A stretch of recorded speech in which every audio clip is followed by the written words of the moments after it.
How about that? We'll get there. And musical chairs for the entire episode. That's so That's funny. fine. We'll keep moving. All right, guys. We are live. I think it's the 12th edition of the Starting Line Society podcast. And we've got Eily Stafford and James Day. Seems to be a mispronunciation of her name. I thought it was Ellie, but it's Eily. So that's a piece of information that I'd like to pass along to all of our viewers. We've been saying her name wrong for years. All right. So James Day and Eily Stafford. We got a little thing that we're gonna go by.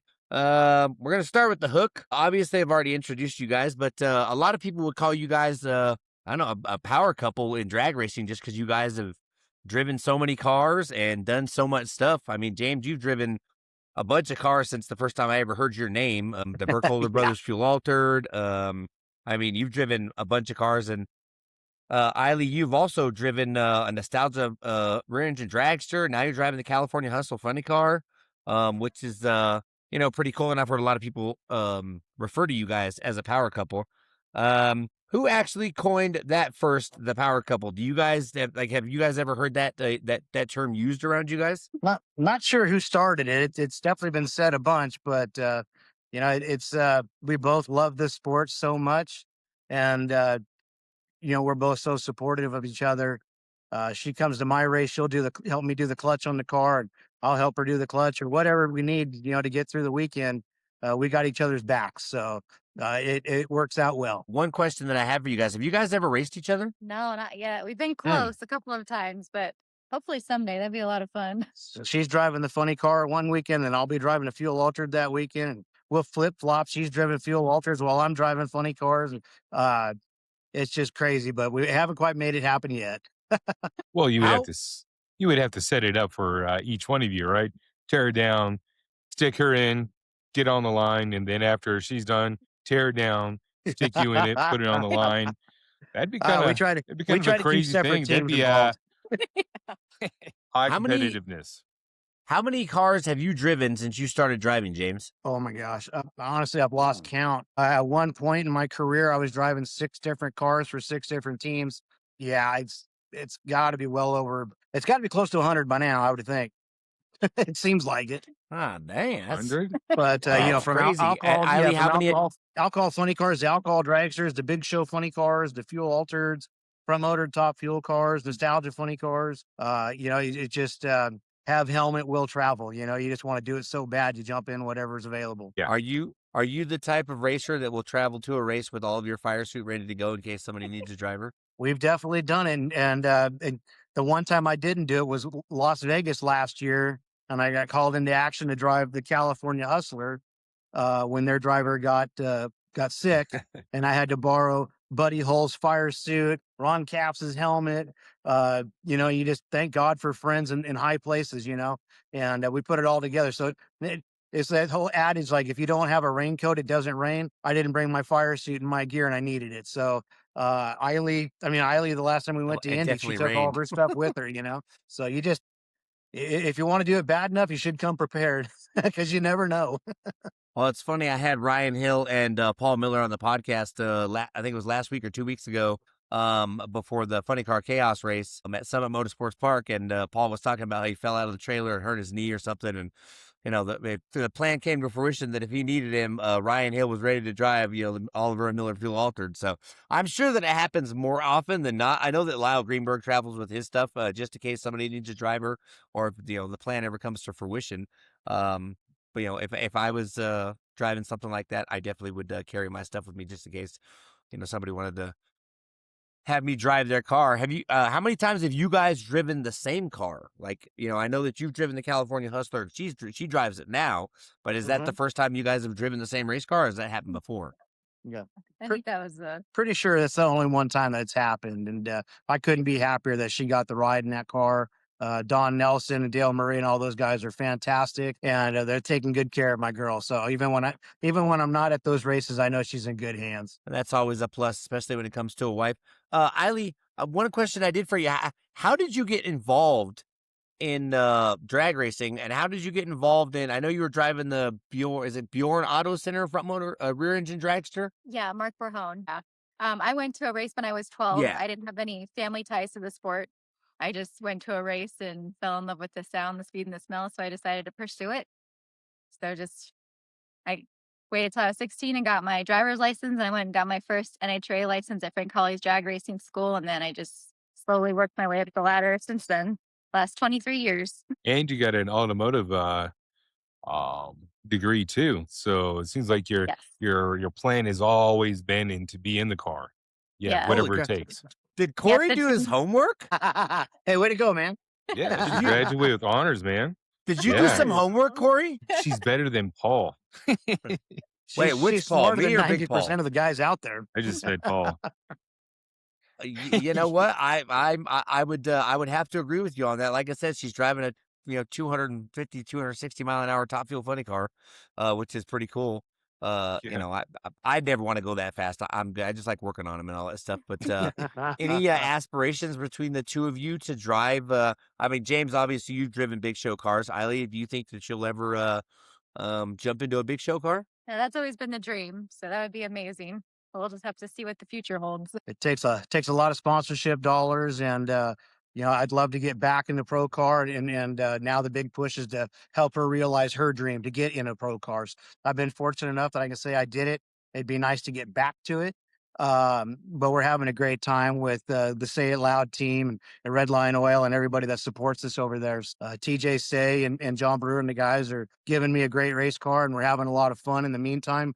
But the goal is to always, to get back to the pros. Well, hopefully at some point in time, it happens. Obviously, I want it to happen sooner than later. And TJ is definitely he's a great guy to talk to. And like we were talking about before, the blower that's actually on the car came from my buddy Josh, and I sold it to Teddy through Josh. And just knowing that something that I had my hands on is on a car like that's pretty cool for for the ego, I guess. Not really, but Yeah, just set the track the record last dynamic. I'm weekend. supposed to ask you, James. Yeah, 217 miles an hour? 213 went 371 at 213.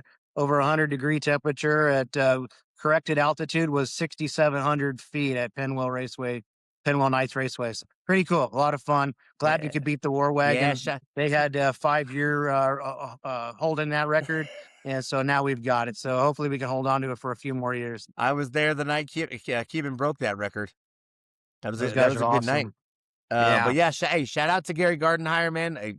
Family Nights is like I said, I absolutely love that track. I love Gary. I love all the people that work out there, all the racers. It's one of my favorite facilities to go to for sure. Great people, and they took good care of us. James, Gary, listen, man, Gary's about that life, man. He is without a doubt one of the best track owners that I mean. I haven't met a lot of them, but I met quite a few, and Gary is at the top of the best track owners I have ever had the pleasure of talking to, dealing with.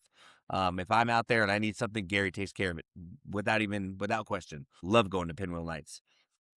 James, as a driver, is it harder to pilot a 5-second funny car or drag car, or sit on the golf cart and watch Eily drive one? She does such a great job. I'm not nervous for her.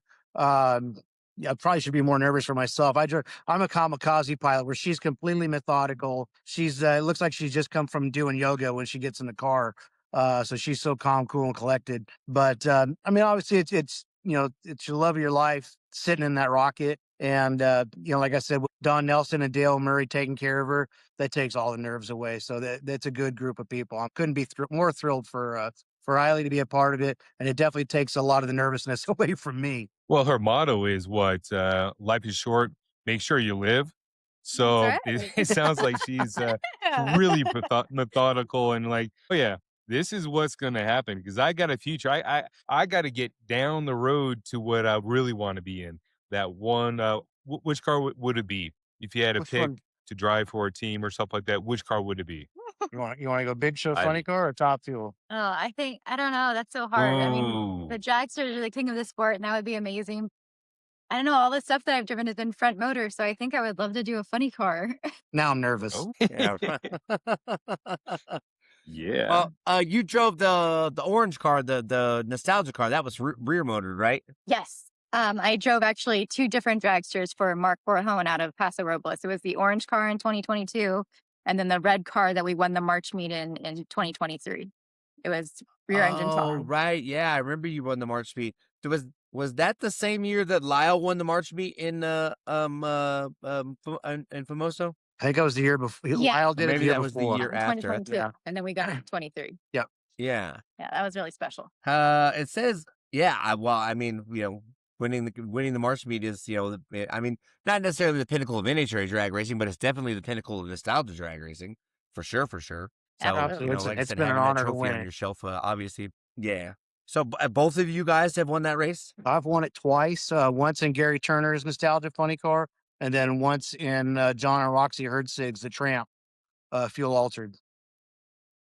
And then Oh, Eily got okay. to, and then Eily won it Um, as well. So one thing that we got 3 of them in the family. Wow. One thing that I do want to ask you, James, is driving that Fiat, that Burkholder brothers car. Burkholder, yep. That's definitely, yeah, that is, I mean, without a wing, big dose of nitro, I bet you that car is an absolute handful to drive. It'll definitely tell you who's in charge, and it ain't you.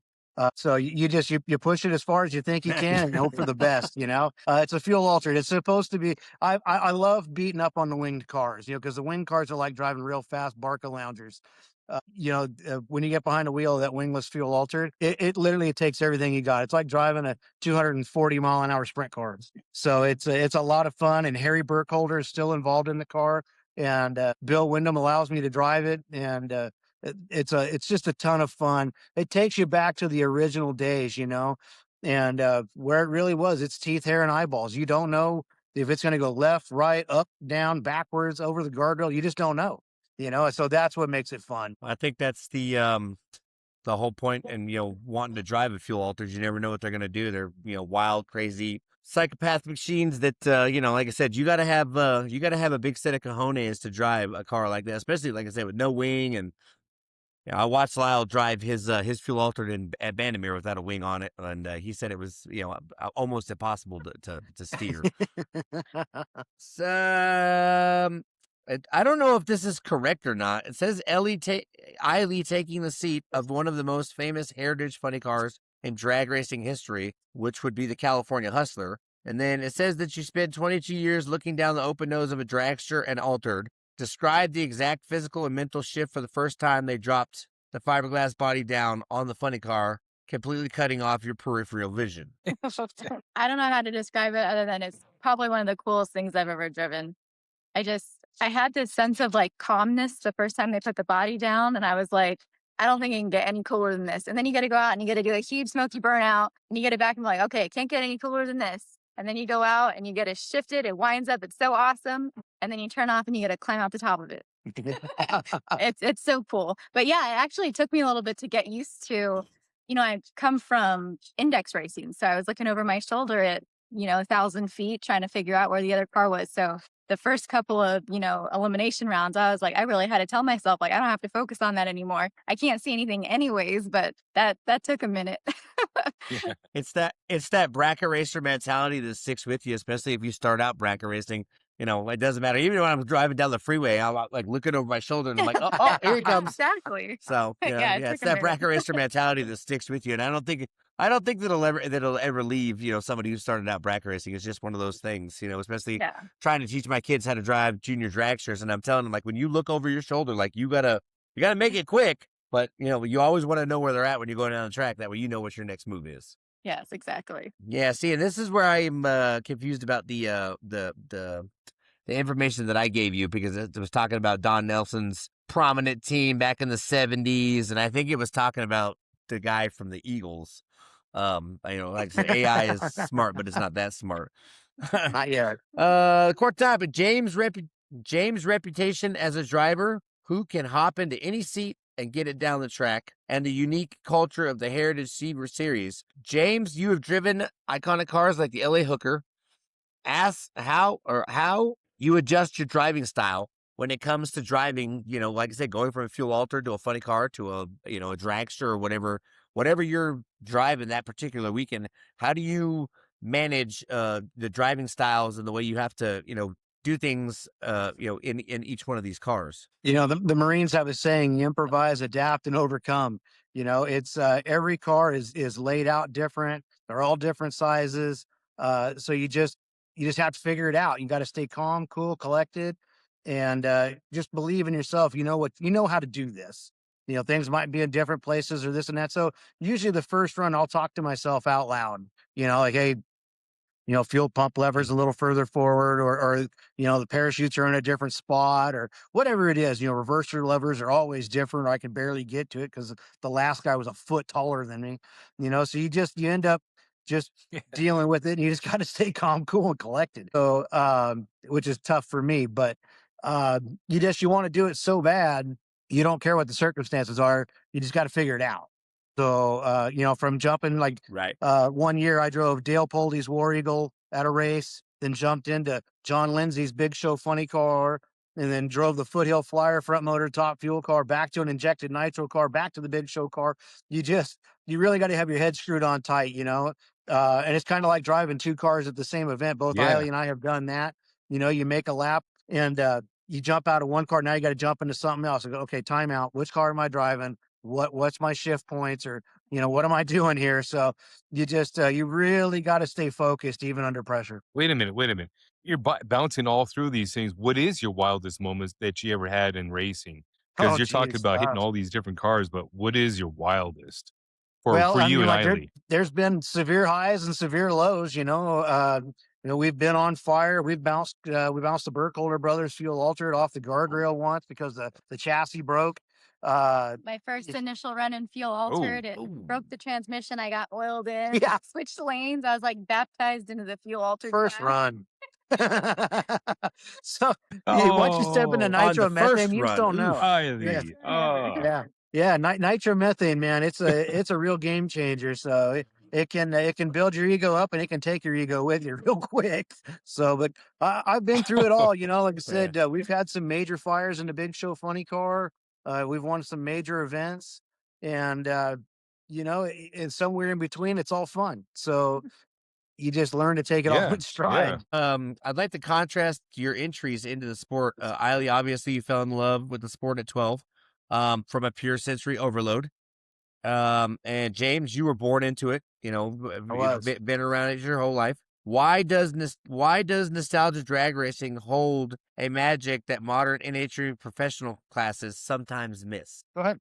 Something I've always loved about is they talk about like the golden era of drag racing, and we get to live that. We get to do that when we go out to the track, and we get to keep that part of it alive. And that's always been really special to me.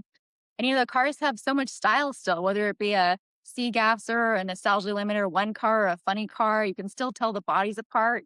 It's so cool. And if you get the chance to go to the March meet or like the California Hot Rod Reunion, when you step through that gate, it's like you're going back in time. And it's so special. Right. And all the heroes come out. Right, You because still have Ed McCullough and Dale Poldy, and all the heroes still come out because they want to relive that part and talk about those stories. So for her and I, we get to hear all the cool stuff, all the stuff that we weren't born for yet, and that's special. Like I said, getting to talk to Don Garlitz and Gary Beck and, all the guys that were there from the beginning. That to me is the cool part. I mean, you see how excited Ron Capps gets when he goes, and him and I we were teammates in the fuel altereds, and we were literally like little kids, because it was just so cool. And so the nostalgia racing to me, I hope and I wish they would keep it more nostalgic. Like it keeps creeping up every year. We get more and more modern parts on these things. Are going quicker and faster, which is the nature of the beast. But to me, the short wheelbase funny car with manual 2-speed and no computers on it, that was cool. And Caps and I got to do that. I just hope that we can kind of capture that moment and not lose it completely. Because right now we're starting to get back into nostalgic rocket ships, Yeah, Yeah. they're getting faster and faster for sure. It's fun. It's funny that you mentioned Dale Poldy. I met him a few times, hung out with him a few times. He came to Clover, they did some sort of I don't know, car show type thing because I mean obviously Valerie is from New Mexico. Her dad is from New Mexico. So I got to meet him, and I think it was Carlsbad. They did like a little car show. They had one of Dickie Harold's Funny Cars out there. We got to hang out with him for a little while, and like 2 or 3 years later, I think it was 2017 or 2018. I was at North Star Dragway in Denton, Texas, for the second ever Funny Car Chaos. I had just gotten media passes. I just started hanging out with all those people, and I came downstairs in the morning. It was like 7 o'clock in the morning. I grabbed my coffee, grabbed my wife one, got back. As soon as the elevator doors opened, Dale was standing right there, and I just walked in and I looked at him and I was like, "Holy fuck, dude, this is." I pulled out my phone. I was like, "Hey, Dale, let's take a selfie together." We ended up hanging out at the track. He was up there hanging out with Nancy, and my kids were out there, and that's what started the trajectory of being at Funny Car. I've been on the media team for Chaos for, I don't know. This is 8 years now, almost a decade. Cool. I've been doing Funny Car Chaos. It was a real So honor to drive drive the War yeah. Eagle. I'm actually the only guy other than Dale to win in it, and that is special to me. Yeah, that's you know what that's something that's awesome. That's I wish Dale was still driving and doing his thing. Obviously age it catches up with you sooner than you think it will. But Dale is a super nice guy, and I love hanging out with him for sure. So shout out to Dale Pulte. I got a question. Go ahead. So, you talked about your mentors, the people that you look up to. What about the juniors and the hopeful juniors? Do they ever come up to you and ask you questions, engage, and what advice do you share with them? Yeah, absolutely. I've actually known some kids that saw me at the races, like the NHRA series at Famosa Raceway in Bakersfield, California, and they actually got into junior drag racing because they saw what I was doing in the Nostalgia Eliminator 1 class.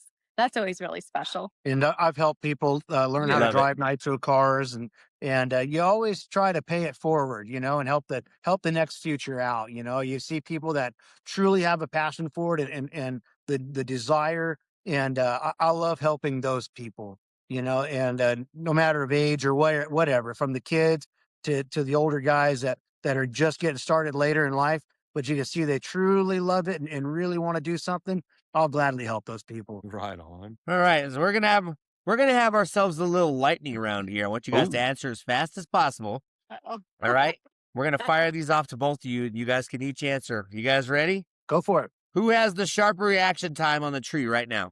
Who has the sharper reaction time on the tree right now? Not for long. They're confused. Yeah, go ahead. We all know the answer. Go ahead. I still got it. Wait, it's not. Wait, hold on. Is it James? Not too often, especially you guys have been driving as long as you have, that you. I've cut a few more lights in the nitro car than her. Big difference between a pro tree and a full tree. Yeah. That's crazy. I thought it would have been Eily for reals. Like I automatically assumed that she was just better on the tree because women are usually better on the tree. It will be soon. Soon. Who's more superstitious before a round? Ooh, probably me. Really? I'd say me. I'll say me. Gloves have got to go on a certain way. People need to leave me alone. Let me do my thing, and then as I'm getting belted into the car, I just become an animal. You better belt me in tight because I'm going to try to rip myself out of this thing. Who's tougher on equipment? Oh, James. Oh, definitely me. I'm hell on parts. I'm calming Celestia. It's like ready to kill somebody. Yeah, I've worn some steering wheels out. You can ask Poldy. Yeah. as the auto mechanic, person, she's probably like, "No, that's not how you do this. No, Oh yeah. be careful." If you two line up in the final round, who's getting lane choice? Well, thank God the timing system takes care of that. Low ET always of the round before always gets the choice. But if I had to pick, I'd give it to her, obviously. All right, we're gonna get ready to do outro and plugs. Is there any sponsors that you guys want to thank? I know that James, like I said, you're driving for TJ. I'm sure that you want to give shout outs to all those guys. I know you got your I don't know, you had hand cream or some sort of spray stuff. Oh, you guys got any plugs you want to plug? Any sponsors? Oh, absolutely. Red Line Oil has been a huge supporter. Kevin Carl and Mark Beatty. I can't thank Red Line Oil enough. CP Pistons, Blackfly Sunglasses, Psycho Speed, Piranha Z, Justice Brothers, Masculine Men. There's been a ton of people that have helped us out along the way. A lot of race teams that help back us and helping us with used parts and stuff. Tim Wilkerson, Paul Richards. There's been a lot of support. So I really can't thank TJ Say enough for giving me the opportunity. And a big shout out to Bill Miller. All right, what about Engineering. Eily? A big shout out to Bill Miller Engineering and Reed Rocker Arms. And a big shout out to Don Nelson and Dale Murray for giving me this opportunity. It really is a dream come true. All right, schedule update. What's next for you guys as far as racing for the next couple of races? Hell, she races more than I do now. So my next stop is Spokane Raceway in about 3 weeks. End of the month, we'll be up there for the NHRA Hot Rod Heritage Series. And then I'll be back in Bill Wyndham's Burkholder Okay. Brothers Fuel Altered in Boise, and that's Oh. August. So you will do that next, and then waiting to see what TJ Say and the boys want to do. All right, well, listen, man, we had a great podcast tonight. I want to thank James Day and Eily Stafford for coming on. Thanks so much for having We'll be us. back on next Tuesday. We're gonna have the All Out. Absolutely, it was great to talk to you guys. We'll be back next Tuesday with the All Out Call Out preview show for the 2026 All Out Call Out. We're going to have Jeff and Mike here talking about the history, the impact Kyle Loftus had on the All Out Call Out, and all the things that go into it. Don't forget, Saturday, June 13th, the All Out Call Out is happening at Albuquerque Dragway. I'm Paul. That's Corey. That's James. And that's Eily. And this is the Starting Line Society podcast. We'll see you guys later. You guys want to hang out for a second? I got to do my outro.